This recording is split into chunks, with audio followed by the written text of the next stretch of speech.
संसद का मॉनसून सत्र चल रहा है, जिसमें गृह मंत्री ने गंभीर आपराधिक आरोपों में गिरफ्तार या फिर हिरासत में लिए जाने पर प्रधानमंत्री, केंद्रीय मंत्री और केंद्र शासित प्रदेश के मुख्यमंत्री हों या फिर मंत्री, उन्हें पद से हटाने का प्रावधान करने वाले 3 बिल संसद में पेश की, जिसके बाद से विपक्ष ने इस बिल का विरोध किया और उसकी कॉपी फाड़कर सदन में उछाला।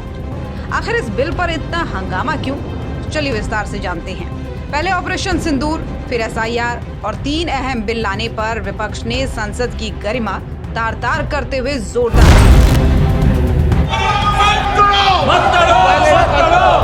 When he was the Home Minister of Gujarat, he had been arrested.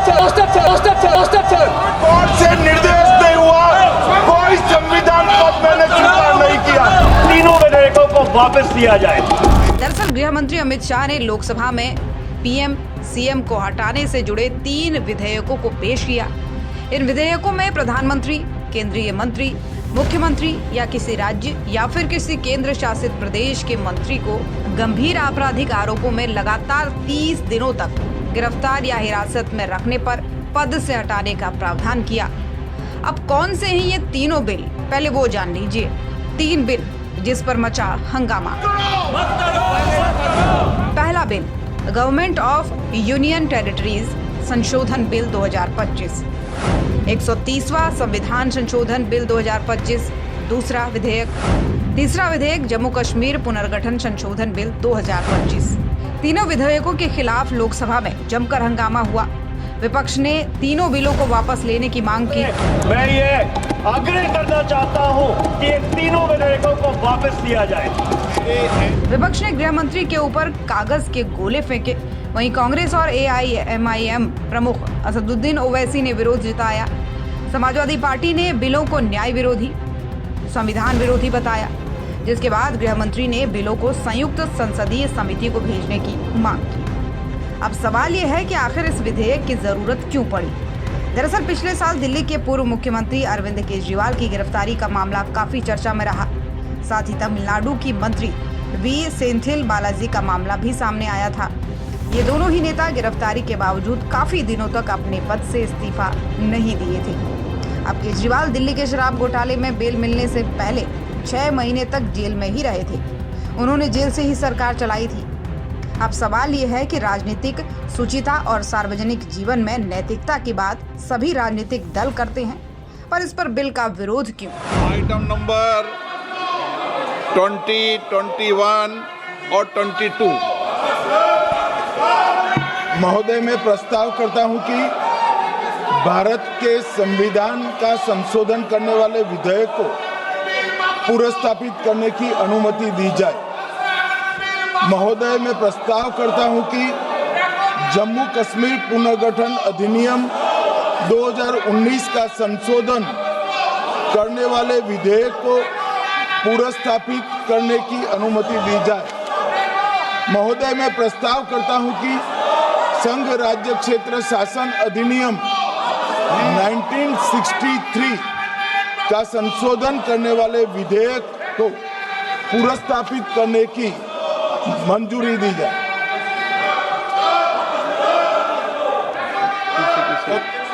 कर दिया। Shri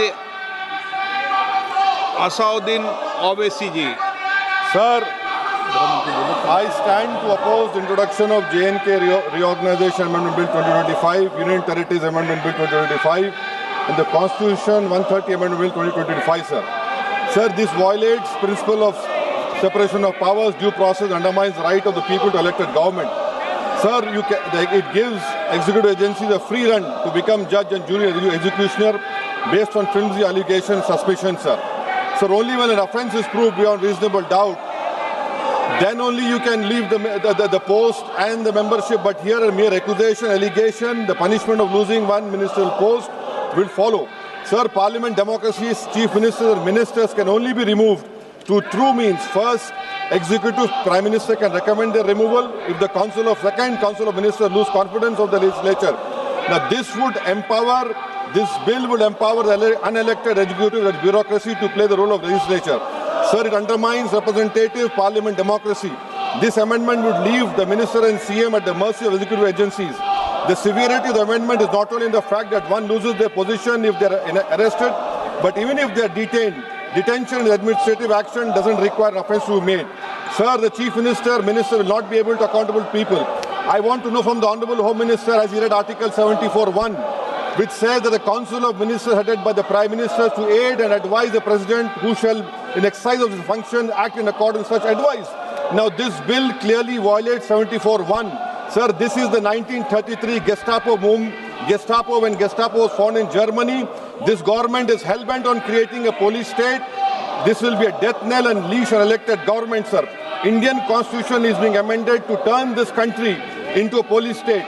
BNS 152, the Home Minister promised in this House that sedition would not be used. Section 316, Section 9 of BNS, PMLA Section 4, all these can be used to destabilize an elected government, sir. That is why I oppose the introduction of all these three bills. This is nothing but creating a Gestapo to ensure that our democracy does not survive. And may I tell the Honourable Home Minister, despite his promise on BNS 152 has been used against a senior journalist, Siddharth Vardhan, Assam also. That is why I oppose this introduction of three bills, sir. Thank you. Tiwari. Speaker, sir, I rise to oppose the introduction of these three bills under Rule 70(1) of the Rules of Procedure and Conduct of Business in the Lok Sabha. This bill is squarely destructive of the basic structure of the Constitution. अध्यक्ष महोदय, भारत का संविधान का जो मूलभूत ढांचा है वो ये कहता है कि कानून का राज होना चाहिए. There should be rule of law. और उस rule of law, कानून के राज की बुनियाद है कि आप बेगुनाह हैं जब तक आपका गुनाह साबित नहीं किया जाता. You are innocent until proven guilty. This bill stands that fundamental maxim of jurisprudence on its head. It makes an investigating officer the boss of the Prime Minister of India. The second ground on which I oppose this bill, it violates Article 21, the due process clause. FIR, arrest, charge sheet, and even framing of charge does not in any manner substantiate guilt. In fact, you plead not guilty only after charges are framed against you. This bill turns the fundamental jurisprudence of Article 21 on its head. Number 3, it distorts parliamentary democracy, which is again basic structure, by displacing will of the people through mere custody, bereft of judicial determination. अध्यक्ष जी, ये बहुत ही संवेदनशील विधेयक है. मेरे दो बिंदु और हैं, मुझे कृपया. चौथा, on the fourth ground is it opens. Please माननीय सदस्य, आप नियम 72 के तहत विरोध कर रहे हैं. अध्यक्ष जी, बिल्कुल. जब कभी बिल आपका सदन में आया, जब आप डिटेल में चर्चा करते, अध्यक्ष जी, अभी नियम 72 के विरोध के बाद सारांश बोलने की परमिशन दिए. जो रूल 72 है वो दो चीज कहता है. एक लेजिस्लेटिव कॉम्पिटेंस, एक general opposition of the bill, जिसकी स्वीकृति आप दे सकते हैं. और क्योंकि ये इतना संवेदनशील विधेयक है, मैं आपसे ये विनती करता हूं इसके ऊपर पूरी चर्चा कराई जाए. मेरे सिर्फ दो बिंदु और हैं. This bill, mister speaker, sir, एक मिनट. आपने कानूनन बात की, तो कानून ये भी है कि 72 इसके बाद भी अलाउ करता हूं, लेकिन संक्षिप्त में. बिल्कुल संक्षिप्त में अध्यक्ष जी. आपको डिटेल में चर्चा मेरे सिर्फ दो बिंदु और हैं. This bill opens the door for political misuse by instrumentalities of the state whose arbitrary conduct has been repeatedly frowned upon by the Supreme Court. And finally, it throws all existing constitutional safeguards to the winds. Collective responsibility, judicial review, no confidence motion, and disqualification and conviction. And this makes this amendment excessive, unnecessary, and unconstitutional. इसलिए मैं इन तीनों विधेयकों का पुरजोर विरोध करता हूं और गृह मंत्री से मैं ये आग्रह करना चाहता हूं कि ये तीनों विधेयकों को वापस लिया जाए. Shri N.K. Premachandran. Speaker sir, I strongly oppose the bill, 130th Constitutional Amendment Bill, as well as the other two bills I strongly oppose on 4 grounds. So the first ground is the bills are to be introduced according to the rules and procedure of the House. The bill is not circulated among the members. Yesterday after 1 o'clock we have received the copy of the bill, and I would like to know from the Honourable Minister, what is the undue haste and urgency in bringing such a constitutional amendment bill?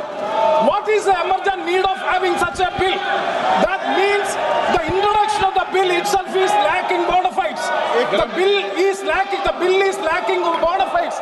That is why I would like to say that this is with a mala fide intention to destabilize the opposition ruled states in various parts of the country. Number one. एक minute माननीय अध्यक्ष जी, प्रेमचंद्रन जी कह रहे हैं कि जल्दबाजी में लाया गया। इसका सवाल इसलिए नहीं उठता कि मैं इस बिल को संयुक्त समिति को सौंपने की दरखास्त करने वाला हूं। इस पर संयुक्त समिति जो राज्यसभा और लोकसभा पक्ष और विपक्ष सभी सांसदों की बनेगी, जो इस पर विचार करेगी और आपके सामने लेकर आएगी।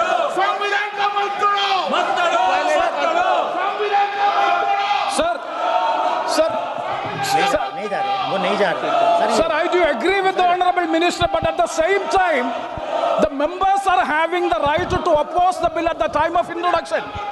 This is the legitimate constitutional right of each and every member to oppose the bill at the time of introduction of the bill. That is being contained. That is the problem which I am trying to say. And the second one is that is this. Shri Venugopal.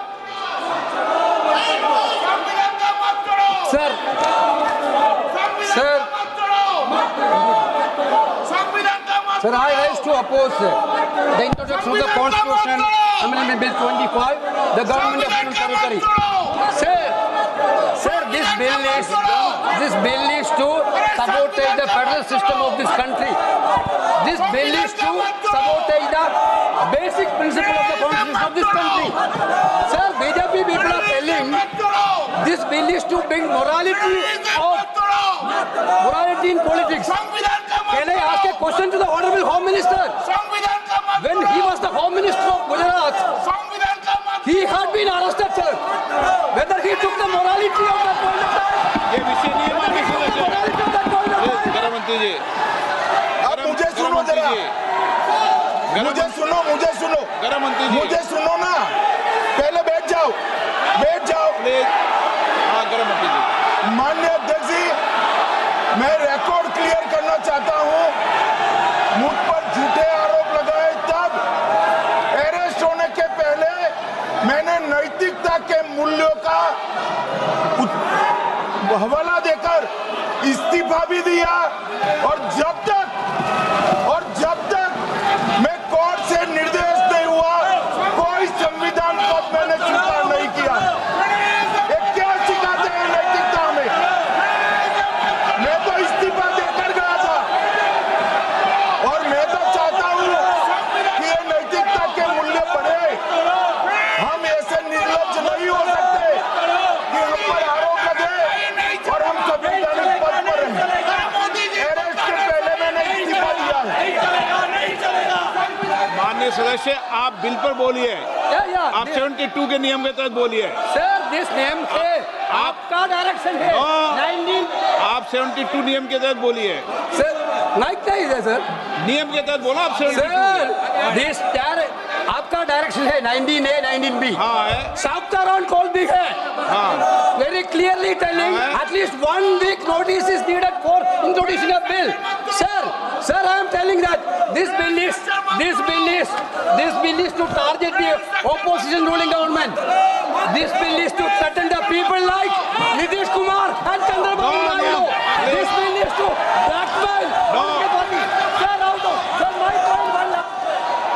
आप माननीय सदस्य, आप 9 चलिए। धर्मेंद्र प्रधान जी बोलना चाहते हैं? प्रधान नहीं यादव। आप के मेंबरों को बिठाओ।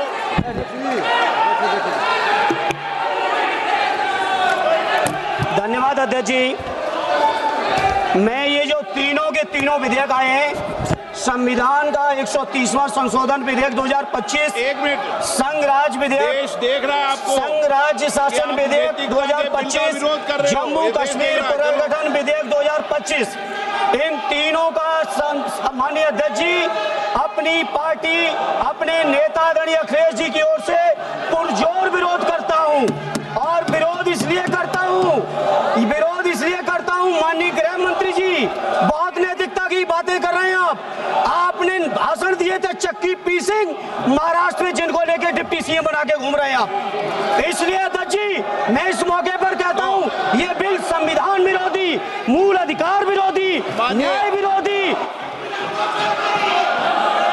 माननीय अध्यक्ष जी, मैं प्रस्ताव करता हूं कि भारत के संविधान का संशोधन करने वाले विधेयक, संघ राज्य क्षेत्र शासन अधिनियम 1963 का संशोधन करने वाले विधेयक और 2019 का और संशोधन करने वाले विधेयक को माननीय अध्यक्ष जी द्वारा नाम निर्देशित किए जाने वाले इस सभा के 21 सदस्य और उपसभापति द्वारा